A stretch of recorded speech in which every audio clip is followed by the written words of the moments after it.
asleep. What's through the portal? That goes deeper into the untamed old walls. We sent patrols out to sharpen the beast's claw and lighten the numbers of Bane, but we haven't exactly mapped it. How to get that name? Figured it was smarter to ask the voices for a name rather than let my gang boss do it. I figured wrong. Okay. What do you do here? Whatever Wagstaff wants. Guess you can call me an apprentice. I can read, which is more than most can say. He's teaching you our ways. I'm sure you have a fool for a teacher, but you have been given a great honor. Do not squander it. It's more subtle than the red work of the chorus, but I don't mind a change of pace. So the blue is to honor Wagstaff.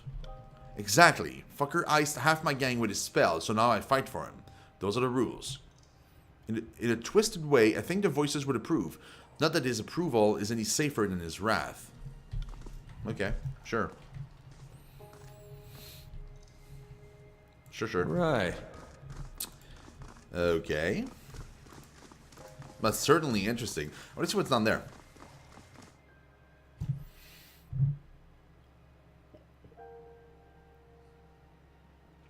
What is through that door? Oh. Just loot. Cool to see a camping supply there. Keep an eye for that. Well, we'll sell it. It's fine. Yep, that was it. Cool.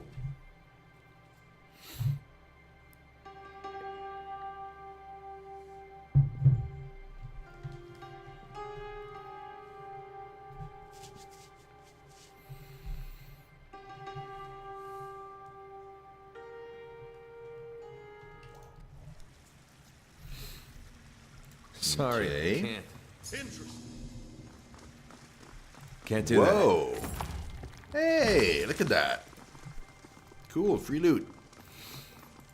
Sweet. Oh, that's where she is. Cool. Uh-huh. Oh, there's another door here. Let's try that door.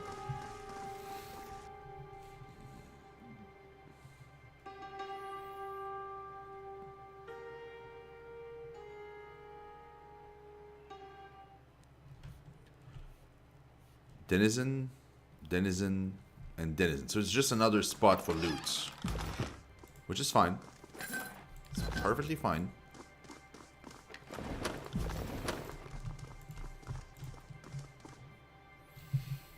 The other thing I don't like about this game compared to a game like Pillars, for example, is the I feel like there's not a big variety of enemies. There's essentially Banes, and they pretty much look alike, just like different colors. And then there's like humans. Again, they pretty much look alike, with the exception being that the gear that they wore, that they wear, is a different color. That's the only difference.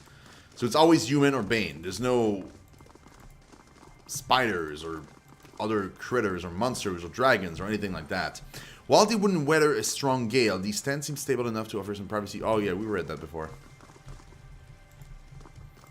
We did.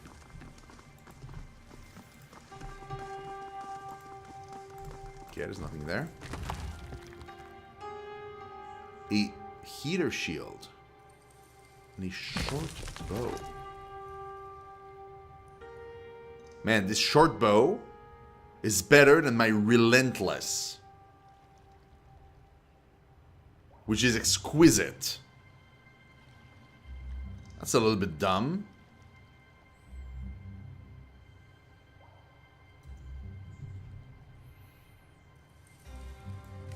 Guess I'll use it.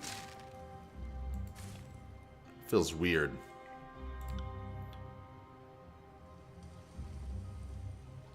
Nope, this is still better. That feels real weird to have like this tiny little bow that has better damage than my super awesome bow.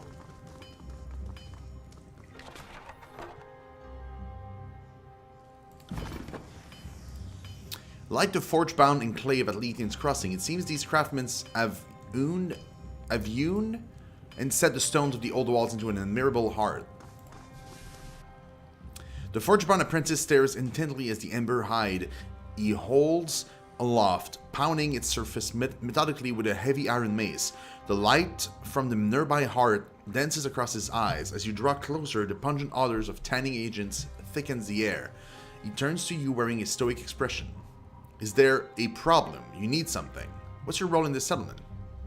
This is my third year apprenticing under Jaspos. Between that and trying to keep this settlement running, I've never short of work. He flicks a chunk of animal fat from his belt, buckle, and glances around the chamber, frowning.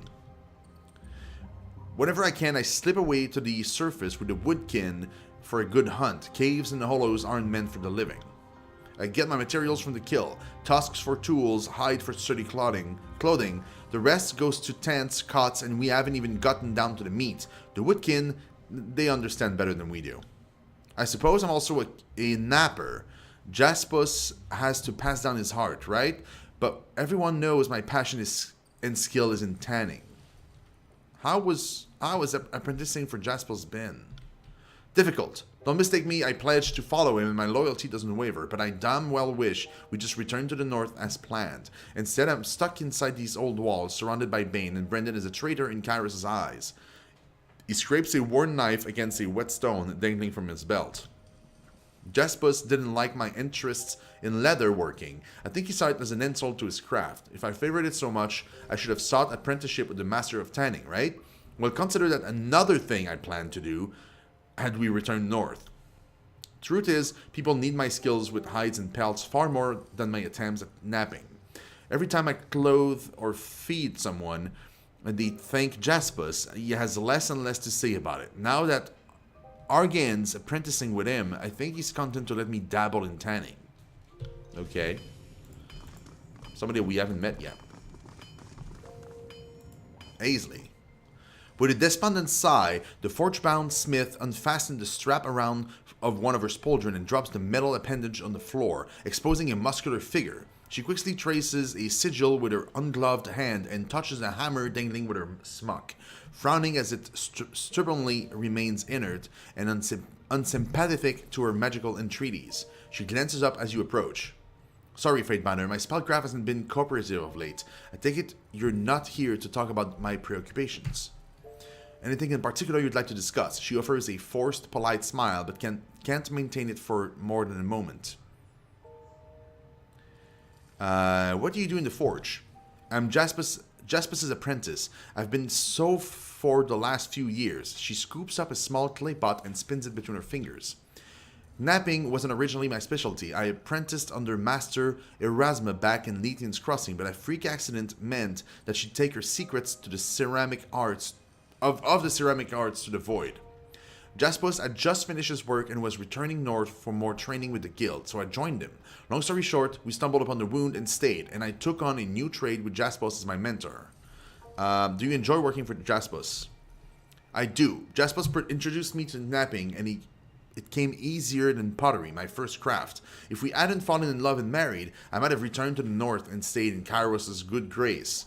She slowly nods as if recalling a long-forgotten memory. Oh, so she's the wife. What happened earlier with the hammer? I was embarrassing myself again. Seems like that's my only reliable talent these days. Her cheeks grow flushed as she looks to the ground. I thought I was a competent napper, practically a journeyman in skill. Lately, even the simplest preparatory spell vexed me, like that sorry display you witnessed. She raises her eyes to meet yours. Something about this place is hollowing me out from the inside. Whatever forge burns inside grows cold. Let's not speak of it anymore. You're becoming one of the sleepless, aren't you? I think I am. Started when I broke my hand under mallet. Rookie mistake. I asked Reef Talon to heal it, but things have gone sour ever since. Can't sleep, can't summon a sigil to save my life. Worst of all, She lowers her hand down to her stomach, frowning as she thinks better of saying more. I don't know how much time I have left. I just want to enjoy whatever last moments I have with Jaspos. Okay. That sucks, man. It's like cancer or something. Argan. A man clad in the frayed remnants of his Earthshaker uniform focuses intently upon dark stones held in cupped hands. His eyes move from one piece to the next. He hears your footstep and shifts his gaze to meet yours. Fatebinder, forgive me I didn't see you. Jaspus has me performing these exercises to attune my senses, to see the shapes hidden within the rock. Flustered, he quickly tugs on the hem of his shirt and straightens his belt. I may not be with the disfavored anymore, but I still recognize a Fatebinder's authority. Is there something you need from us? How does an Earthshaker end up in the company of this motley? I'm the odd man out, I know. He motions to his purple-gray garments. After Karen had been declared a criminal, Graven Ash charged us with scouring the Archon's belongings and retracing his path. I was with a group headed to the Gates of Judgment. As we cut west across these mountains, we came upon this place. Of course, any association to Cairn didn't make me popular with the Legion. Today, Sophia was all too eager to remind me that if Cairn's treachery were ever to come to light... Tainted! Thank you so much for that host. Do appreciate it, man. You're awesome. Super awesome. I don't think I have a mod right now, so I'm going to do the caster command myself. Guys, give some love to the wonderful Tainted Rumbler, as always. My brother on Twitch. Give him some love, guys. He was streaming Radical Heights, and yeah, he's super cool. So yeah, guys, drop him a follow. Stop by his stream whenever he's streaming, and share the love, guys. Share the absolute crap out of the love to Tainted. He's awesome, and I love him. So yeah. Welcome, dude. I hope your stream was great. I hope you had a good time. And, yeah, just chill out, dude. Relax. Today, Sophia was all too eager to remind me that if Cairn's treachery were ever to come to light, all Earthshakers would likely be executed for assumed collusion. Going to lurk and eat? Awesome, man. All good. So you'll forgive me if, after stumbling upon Bastard's Wound and facing unsurmountable odds in battle, I decided to surrender rather than join my hateful companions in death. What do you think of the Bastard's Wound? I find myself at home here, even if everything about the old walls seems antithetical to life.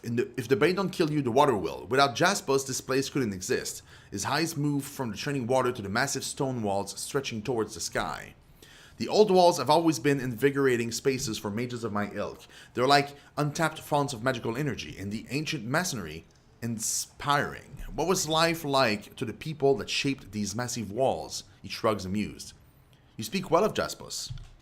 Jaspus is many things. Teacher, husband, companion. Argain's gaze turns thoughtful. He is teaching me to connect with stone in a deeply personal way. Earthshakers manipulate rocks, but we don't feel or shape them with the intimacy of the Forge Bound. Okay, cool. Cool story, bro.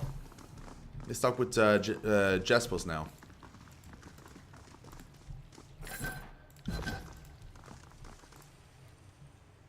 A heavily muscled man stands next to a mixed pile of broken floor tiles and smashed boulders.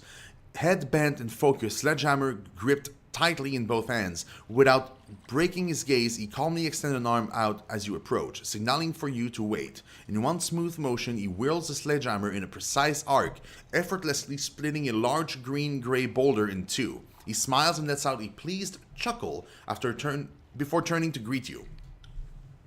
Ha! Fatebinder! That explains the ruckus. His voice is deep, a confident baritone that easily carries through the open air. Forgive my rudeness. Masters of the craft rarely break focus if we can help it. Old habit. He smiles broadly, motioning you to come forward. Your arrival is unexpected, but my forge is always open to servants of the court. Word has spread throughout the wound. They say the Fatebinder will permit us to live. I am sorry you had to experience Wagstaff. If you had spoken to me, we could have settled things without his insults and tantrums, but I'm glad an amicable decision was reached all the same. I'm glad too. The wound could be a great asset to you in the future, Fatebinder. You've managed well enough on our own, but someone of your prestige could really help us thrive. If you've the time, I have a matter that could benefit from your expertise. Sure, you may ask. We don't have the luxury of training with the top side. It could attract the wrong kinds of attention. Instead, we craft what we need. In my case, I can make a wide variety of tools, but I can't make everything. When we were building the forges of Lithian's Crossing, I had access to some of the finest chisel, tappers, and abrasives. I carried only my travel kit with me when I found myself here in the wound. I've been able to craft a few replacements, but to my chagrin, I haven't recaptured the craftsmanship. The napping tools needed are rather specialized, and I lose sleep knowing I can't replace anything I break. Since I've been missing, I imagine my tools were appropriated by my colleagues in Neatman's Crossing. Lohara will no doubt know of their whereabouts. With my old tools, I could really stay on top of the work that's needed to keep this place running. I'll speak with her. Sure. I'm sure this will be a simple matter for you, Faithbinder. Thank you for your assistance. What do you do here as one of the wound's leader?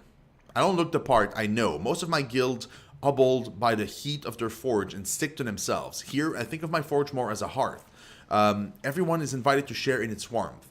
I'm in a practical motion. He unfastened a rag looped around his belt and wipes off traces amount of sweat from his already spotless brow. Perhaps that's better? Obviously, I worked the forge. In a place like this, that means everything. Those bridges you see, my handiwork. The knives and weapons everyone's carrying, they came from my forge. The nails holding our containers together and keeping our shelters upright, mine again. But most importantly, I created these stone sieves to clean the water. He pats one of the open stone receptacles, pride evident in his voice. First of its kind and none too soon. When I came here, many were sick with a withering rot.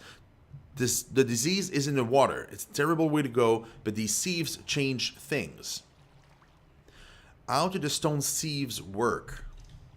Trade secrets, I'm afraid. He pauses for dramatic effect, except for members of the court. It's really a matter of using the right combination of enchanted stones, pulverized charcoal, and a few precious stones in a precise arrangement. These materials act as the sieve in these containers. He points towards the base of one of them, drawing your attention to the water dripping out of a small opening and into a collecting bowl. Anything that comes out of there is free of the disease.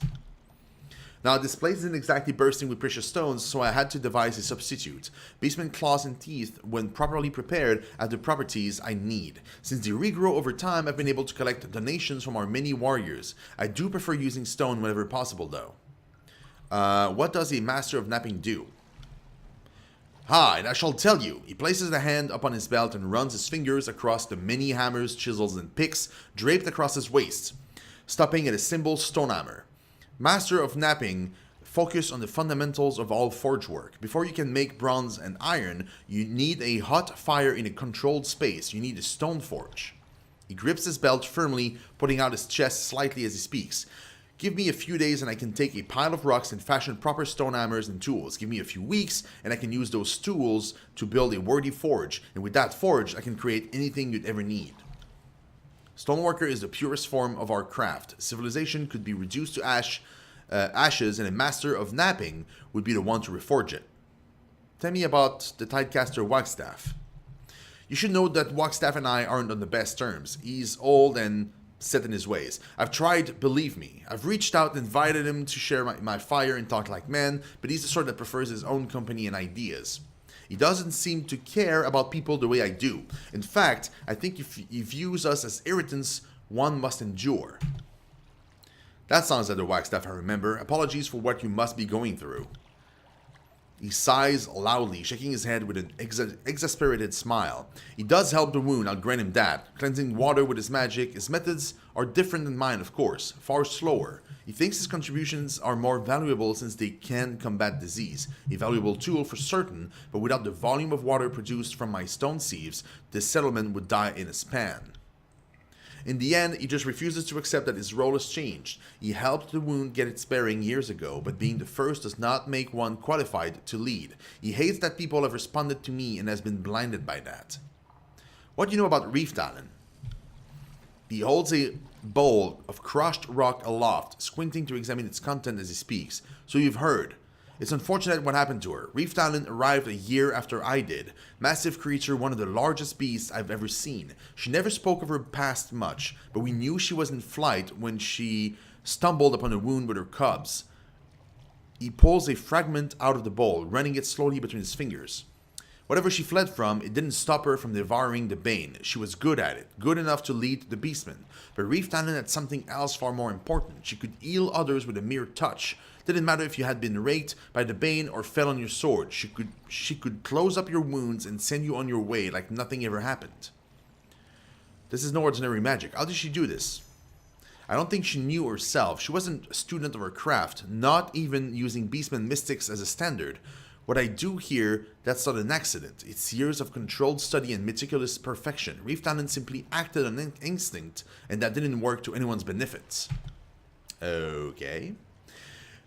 With a dissatisfied shake of the head, he flicks the unwanted chip into the water. Sometimes, we're better off without such miracles. Those Reef Talent healed slowly became sick. It was impossible for them to sleep even when exhausted, and the relentless waking drove them mad. The affliction takes a while to fully take hold, but the end result is always the same. Even worse, those bestowed with magic slowly lose their gifts. He looks towards the forge, a pained expression visible on his face. Now they're just known as the Sleepless. All of their life and vitality robbed and spent. A terrible end, Fatebinder. Reef Talent couldn't face her mistakes, and she fled into the old walls like a coward. He circles around the platform, speaking as much to passerby as with you. And to think that many here saw her as a leader. What leader runs in the face of adversity? Those of us that remain, we are the ones that continue to hold up Bastard's wound. I toil every day to keep the fires of my forge running, and the people can see what they can truly rely upon. Nearby onlookers shout and pump their fists in support, eliciting a raised fist from the forge-bound master in return. Okay, so he's really full of himself. How do you deal with Bane?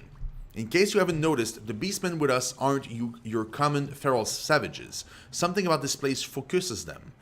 Whether they come as our workers or on their own, they all eventually become fixated on the Bane. I've seen some hunched over, guarding our portals for hours. If any Bane came through, they'd savage them instantly. But apart from the Bane, our beastmen aren't violent. Strange, but welcome.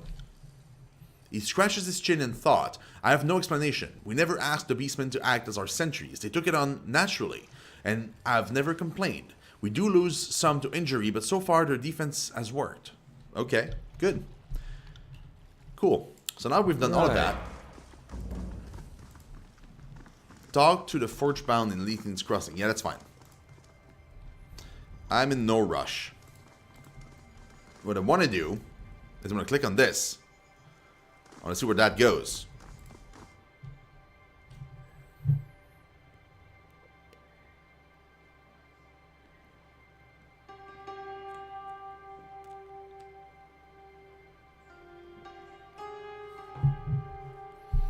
Found something.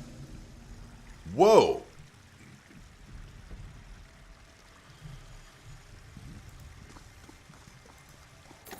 Okay. What is this? Torrential water plummets down from the jagged opening in the old walls above. Churned by their passage through the ancient tunnels, a cool mist brushes your face, smelling faintly of dust and decay. Sorry, guys.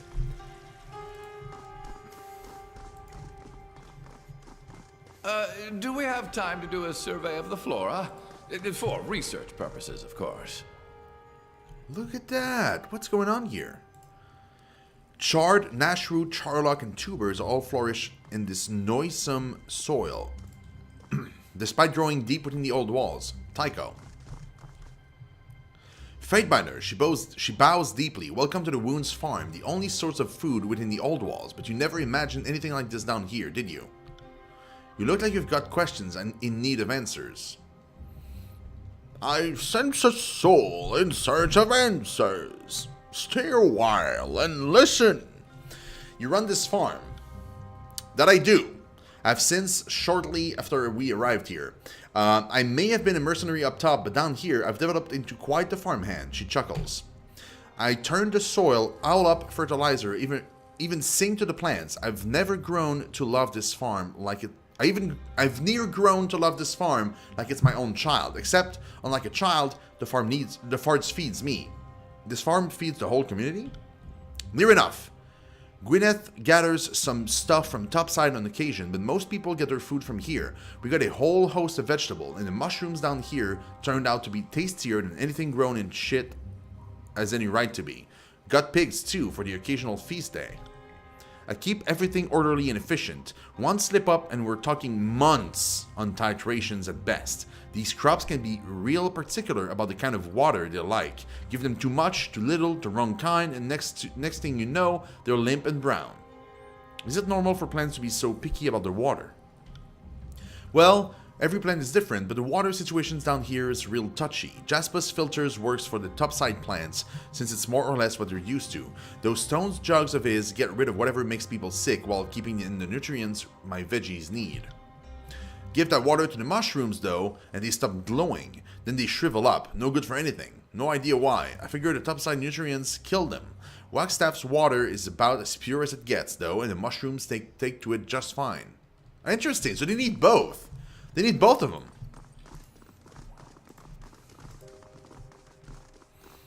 Whoa, these are the mushrooms. Hey, little looks appealing about these rubbery, dung-scented mushroom. Yet the sellers of the wound care for them as if they were the finest fruit. They smell like poo.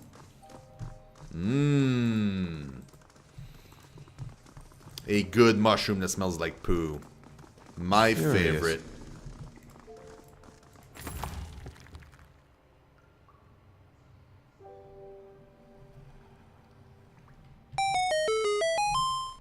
My, oh my. Yes, please. Hold the phone.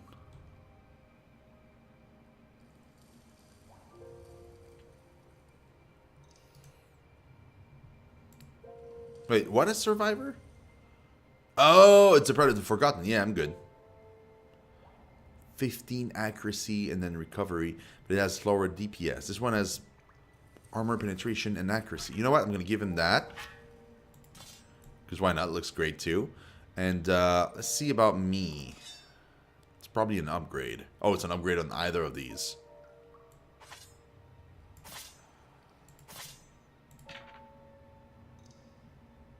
Yep.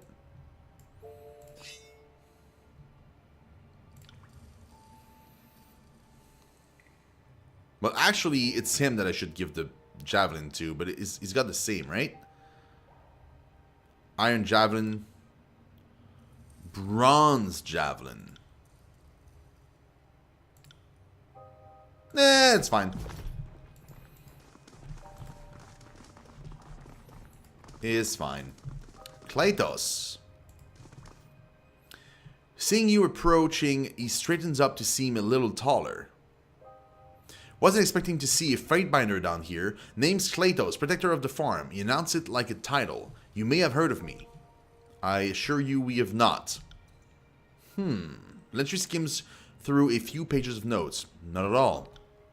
So, you need me for something? Despite his armor, you can tell that he flexes his muscles.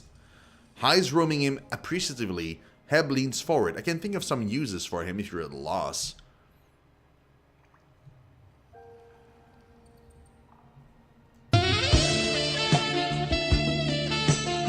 Oh my. Good lord, lady. Keep it in your pants, man. Tell me about my life in service, he winks. Tell me about yourself, Kratos, protector of the farm. Sunderborn and raised, didn't have much growing up, and the sea life wasn't for me, so I took up the blade. Been a warrior ever since. Ran with the House of Broken Regents before we ended up here. What is that House of Broken Regents? Surprised you haven't heard of us. We're the best bloody mercenary company out of the Free Cities, and don't let those motherless Freeblade marauders tell you different. We're the only crew that have bested those stalwart bastards, not that they'd ever admit it. A sour expression briefly marks his features. It's a matter of Sunder pride. The city fought a bloody war for independence, and the terms of the treaty gave Sunder its independence from Stalwart in return for the public declaration that Stalwart did not lose, so much as neither side won. And that's why I and other children of Sunder smirks a little at the name Unbroken. How do you protect the farm? It ain't obvious. I'm a fighter, a bloody good one too. It's almost a shame to have me up here on the farm, so far from the Owling Bane. Okay, I'm gonna go with that one. Want me to ask Tycho to reassign you? His eyes widen. That would be kind of you, but that would leave the farm underguarded. Maybe if it gets too bad down there, sure. But the beastmen seem to have it handled. Claw for claw. He swallows. Love it. Tycho has me looking after the mushrooms. She keeps a close eye on everything around here. Bit too close if you ask me. And she's quick to remind me when I cock something up. Used the wrong water on the mushroom once, and she up and decked me. Obviously, I would have blocked it, He chops the air with an open palm. Or dodged it. He jukes illustratively to the left. If I thought anything like that was coming. He clears his throat. Anyway, I had a black eye for weeks. Not doing that again. No how, no way. Okay, so that guy can't fight. At all. Save his life. That's fine. Doesn't need to. He doesn't need to. Ocean's Fury. Smooth blue fur frame.